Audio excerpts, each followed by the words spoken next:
Here's chapter 7.1. The title is Zero and Negative Exponent.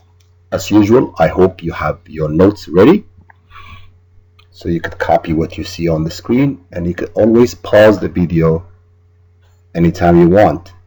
And then, of course, if you do not understand, it's not clear to you, don't forget, you can ask the same questions in the classroom. Here's the objective. So the objective is going to be to solve problems involving negative exponents and zero exponents. So two things we are going to learn today.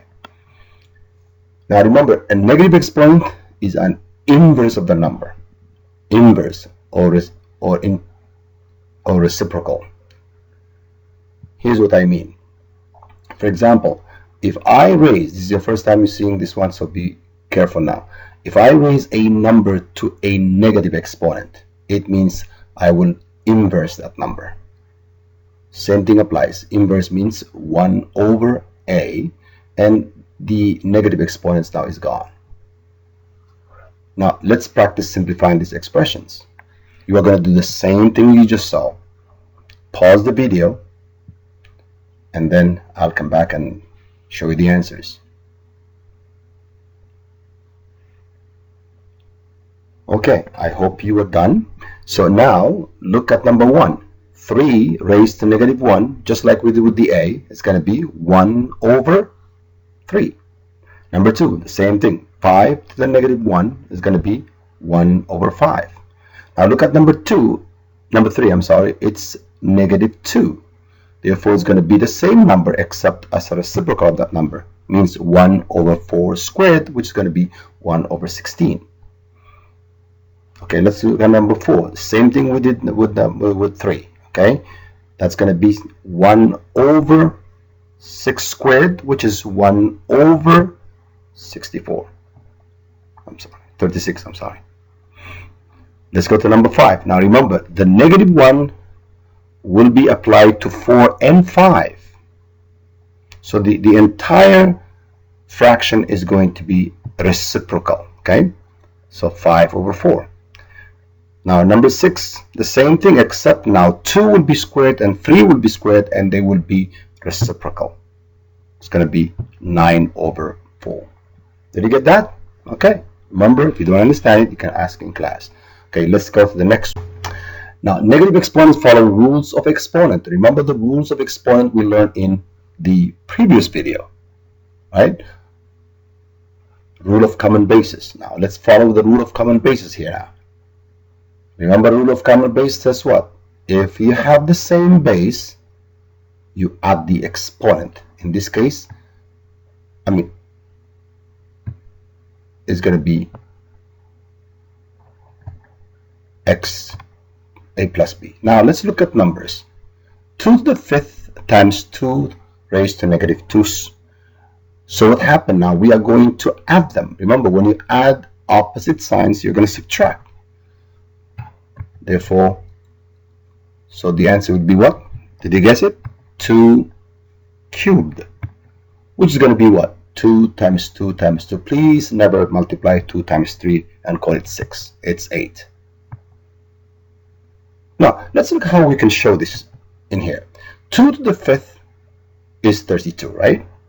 Now, 2 to negative 2 is going to be the reciprocal of that number, remember? Okay? Now, of course, you will know 32 times 1 over 4, right? Because, of course, if you multiply now 32 times 1/4, you are dividing actually 32 divided by 4, you get what? 8, correct. And we got the same answers, right? So that's practice. Now we're going to practice more. Let's see. You'll apply the same rule of exponents using negative exponents. Now another rule is going to be power to power rule. Remember power to power rule? How did we go? Okay, we are raising y to the a raised to b.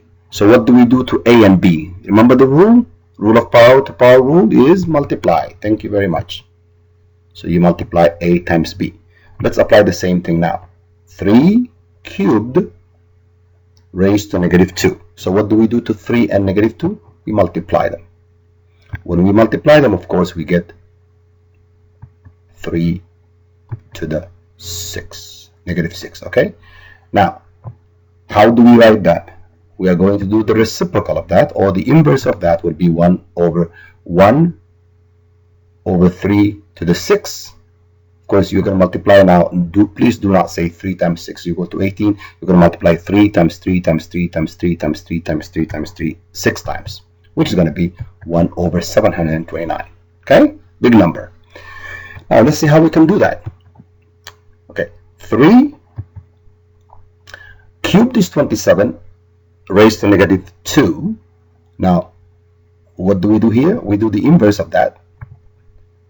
1 over 27 squared is going to be 1 over 729, and we get the same answers. Perfectly correct. Practice now. Now I'm going to stop talking and you stop the video, and then you solve the problem on your own.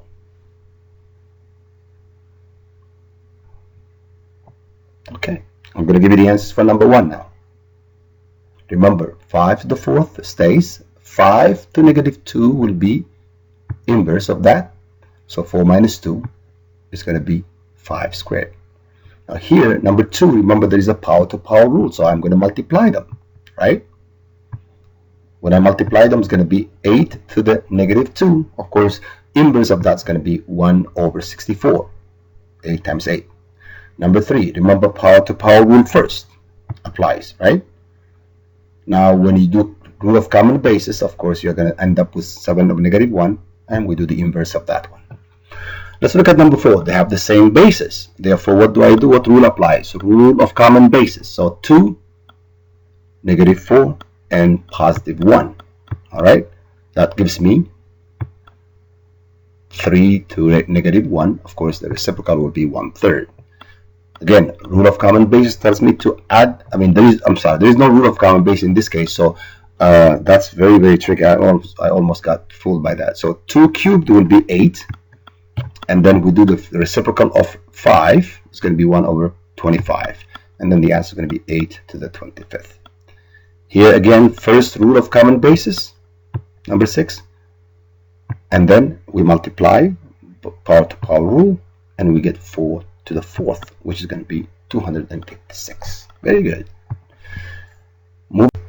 More practice for you. You do this on your own, and then I'll just click the answers for you. Okay?